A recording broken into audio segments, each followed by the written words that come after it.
सभी लोग आशा करते हैं आप सभी लोग अच्छे होंगे। तो आइए साइंस क्लास 10th का हम लोग चैप्टर 2 स्टार्ट करने वाले हैं और ये नोट्स पढ़ करके आप 95% अपने मार्क्स ला सकते हैं। तो देर न करते हुए सीधे हम स्टार्ट करते हैं। अगर आप इसकी PDF प्राप्त करना चाहते हैं, आप हमारे वीडियो के डिस्क्रिप्शन में जो लिंक दिया गया टेलीग्राम ग्रुप, वहाँ से ज्वाइन हो सकते हैं और अपना ये PDF भी प्राप्त कर सकते हैं। तो 95% नंबर लाने के लिए हमारे चैनल से जुड़े रहें। इसी तरह के वीडियो मुफ्त में आपको मिल जाएंगे। चलिए पहला टॉपिक यहाँ पर अम्ल शुरू करते हैं, क्योंकि पाठ का नाम ही अम्ल क्षारक एवं लवण एसिड यहाँ पर शुरू करते हैं। अम्ल क्या होता है? अम्ल जो होता है स्वाद में खट्टे होते हैं। अम्ल नीले लिटमस को लाल कर देते हैं। नीले लिटमस को क्या कर देते हैं? लाल कर देते हैं। BAR, इससे इसको याद कर सकते हैं। जो अम्ल होते हैं, मतलब अम्ल एसिड जो होते हैं, वो ब्लू को रेड कर देते हैं। ठीक, इस तरीके से याद रख सकते हैं। अम्ल वे, या इसके लिए ट्रिक है अनिल। अनिल याद कर लीजिए। अम्ल जो होते हैं नीले को लाल कर देते हैं। अम्ल वे पदार्थ होते हैं जो जलीय विलयन में एक या एक से अधिक H+ आयन उत्सर्जित करते हैं। अम्ल वे पदार्थ होते हैं जो, पहली परिभाषा ये हो गई कि अम्ल वे पदार्थ होते हैं जो स्वाद में खट्टे होते हैं, जैसे इमली हो गई, ठीक, आंवला हो गया, नींबू हो गया, ये सब, संतरा हो गया, ये सब अम्ल हो गए। नीले लिटमस को लाल कर देते हैं। दूसरी परिभाषा हो गई, अम्ल वे पदार्थ हैं जो जलीय विलयन में H+ आयन देते हैं। वैज्ञानिक आर्हीनियस के अनुसार ये है। इसका एग्जाम्पल हो गया HCl, HNO3, H2SO4, CH3, COOH, यानी हाइड्रोक्लोरिक अम्ल, नाइट्रिक अम्ल, इसको सोरा भी कहते हैं। ये सल्फ्यूरिक अम्ल, तेजाब भी इसको कहते हैं। और ये स्टिक अम्ल, ये सिरका भी, सिरके में ये पाया जाता है स्टिक अम्ल। तो ये भी अम्ल है।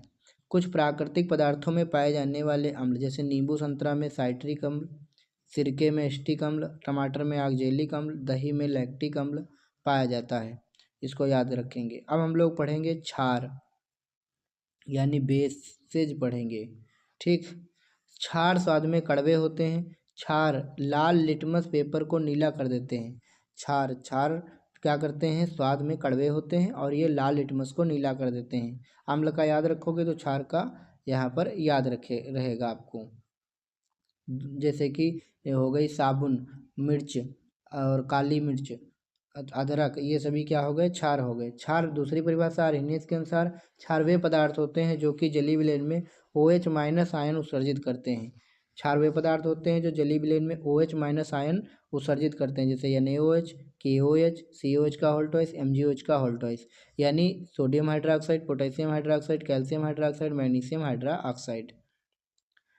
पेट की अम्लता को दूर करने में MgOH का प्रयोग किया जाता है। MgOH के होल ट्वाइस, यानी मैग्नीशियम हाइड्रोक्साइड, इसका दूसरा नाम है मिल्क ऑफ मैग्नीशिया। पेट की अम्लता, यानी पेट में जब कब्ज हो जाती है, एसिडिटी बढ़ जाती है, अम्ल की मात्रा बढ़ जाती है, तो साथियों वहाँ पर हम लोग मिल्क ऑफ मैग्नीशिया का प्रयोग करते हैं, MgOH के होल ट्वाइस का। CaOH का होल ट्वाइस, कैल्शियम हाइड्रोक्साइड, इसका प्रयोग किया जाता है मिट्टी की अम्लता को दूर करने में। जब खेत में ज़्यादा अम्लता बढ़ जाती है, पौधों के तने गलने लगते हैं, तो हम लोग CaOH का होल ट्वाइस का प्रयोग करते हैं। अब हम लोग यहाँ पर पढ़ेंगे सूचक, इंडिकेटर्स। ऐसे पदार्थ जो विलयन में अम्ल एवं क्षार की उपस्थिति को रंग परिवर्तन द्वारा या गंध परिवर्तन के द्वारा सूचित करते हैं, सूचक कहलाते हैं। सूचक का मतलब होता है ऐसे पदार्थ जो ये सूचना देते हैं कि ये पदार्थ अम्ल है कि क्षार है। तो या तो उसका कलर चेंज करके बता देगा, या तो फिर गंध के द्वारा बता देगा। तो सूचक के प्रकार, सूचक होते हैं दो प्रकार के। एक होते हैं प्राकृतिक सूचक, नेचुरल इंडिकेटर। वे सूचक जो प्राकृतिक स्रोत से प्राप्त किए जाते हैं उनको हम लोग प्राकृतिक सूचक कहते हैं। जैसे लिटमस लाइकेन पौधे से प्राप्त किया जाता है। हल्दी, हल्दी तो आप लोग जानते होंगे। पत्ता गोभी भी जानते होंगे, पिटूनिया और जेरानियम भी जानते होंगे। नहीं कुछ जानते तो हल्दी और पत्ता गोभी तो जानते ही होंगे ये। और लिटमस को याद रखना नहीं भूलना, ये प्राकृतिक सूचक हैं।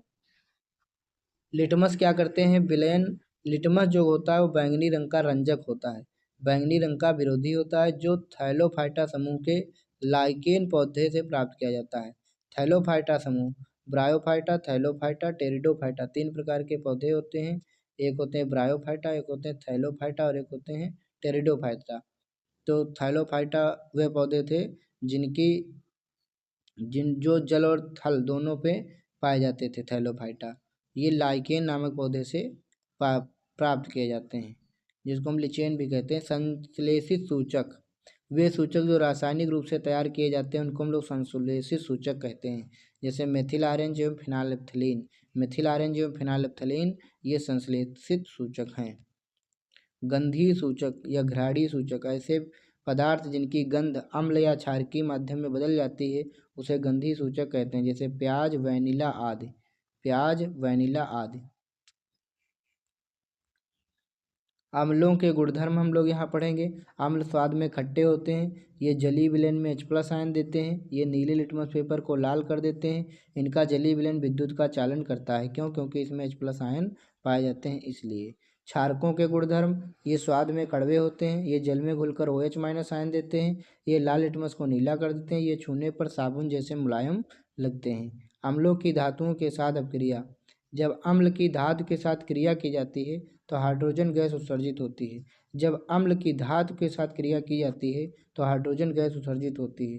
जब यहाँ पर अम्ल तनु अम्ल धातु से क्रिया किया तो धातु का लवण बनेगा और हाइड्रोजन गैस भी निकलेगी। एग्जाम्पल देखेंगे, जैसे ZnH2SO4, तो ये है हमारा जिंक धातु हो गई और ये हमारे पास तनु अम्ल हो गया, तो ये बन गया ZnSO4 और हाइड्रोजन गैस निकल गई। इसी प्रकार लोहा जब HCl अम्ल से क्रिया करेगा तो यहाँ पर बनाएगा FeCl2 आयरन क्लोराइड और हाइड्रोजन गैस भी मुक्त करेगा। क्षार की धातुओं के साथ क्रिया, जब क्षार की धातुओं के साथ क्रिया की जाती है तो हाइड्रोजन गैस भी उत्सर्जित होती है। क्षार भी जब धातु के साथ क्रिया करेंगे तो धातु का ऑक्साइड बनाएंगे और हाइड्रोजन गैस भी निकालेंगे। जैसे जिंक हो गया 2NaOH, तो ये बनेगा Na2 ZnO2 सोडियम जिंकेट और हाइड्रोजन गैस। 2Al + 2NaOH, तो N2NaAl2 और हाइड्रोजन गैस यहाँ पर बनेगी। धातु कार्बोनेट की अम्ल के साथ अपक्रिया, सभी धातु कार्बोनेट अम्ल के साथ अपक्रिया करके संगत लवण कार्बन डाइऑक्साइड एवं जल बनाते हैं। धातु कार्बोनेट अम्ल से क्रिया करके लवण कार्बन डाइऑक्साइड और यहाँ पर जल बनाते हैं। जैसे CaCO3 कैल्शियम कार्बोनेट 2HCl से क्रिया किया तो CaCl2 बनाया, फिर CO2 बनाया, फिर H2O भी बनाया। इसी प्रकार से सोडियम कार्बोनेट और ये 2NaCl plus carbon dioxide plus जल बनाया।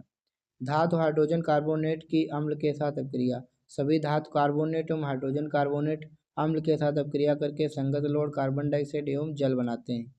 यहाँ पर धातु हाइड्रोजन कार्बोनेट सोडियम बाइकार्बोनेट खाने वाला सोडा इससे क्रिया करेगा तो Na2SO4 plus carbon dioxide plus जल बनाएगा। इसी प्रकार यहाँ पे सिंगल या Cl के साथ क्रिया करेगा तो इस तरीके से रिएक्शन होगी। उदासीनीकरण अपक्रिया, न्यूट्रलाइजेशन रिएक्शन, अम्ल एवं क्षारक परस्पर अपक्रिया करके लवण तथा जल बनाते हैं। इस क्रिया को उदासीनीकरण अपक्रिया कहते हैं। जैसे Na क्षार है और ये Cl अम्ल है, प्रबल अम्ल प्रबल क्षार है, ये बन गया जल और ये बन गया लवण सोडियम क्लोराइड। इसी प्रकार से 2NaOH H2SO4, तो Na2SO4 लवण बन गया और जल बन गया। अम्लों के साथ धात्विक ऑक्साइडों की अपक्रिया, क्षारक एवं अम्ल की अपक्रिया के समान ही धात्विक ऑक्साइड अम्ल के साथ अपक्रिया करके लवण एवं जल बनाते हैं। तो Na2O + 2HCl, तो 2NaCl + H2। क्षारक के साथ आधात्विक ऑक्साइड की अपक्रिया, क्षारक आधात्विक ऑक्साइडों के साथ क्रिया करके लवण एवं जल का निर्माण करते हैं। ये भी रिएक्शन आप लोग दोनों देख सकते हैं। 2KOH SO3 K2SO4, ये लवण बन गया, ये जल बन गया, ये सोडियम कार्बोनेट लवण बन गया और वो जल बन गया। यहाँ पर भाई ये दूसरा लेसन भी हमने यहाँ पर जो है कंप्लीट कर दिया है। अगर आप इसकी PDF चाहते हैं हमें फॉलो करेंगे, डिस्क्रिप्शन में लिंक दिया है, वहाँ से आप लोग देख सकते हैं। सारी वीडियोज मुफ्त पढ़ें, PDF भी मुफ्त में प्रदान हो जाएगी। धन्यवाद वीडियो से जुड़ने के लिए।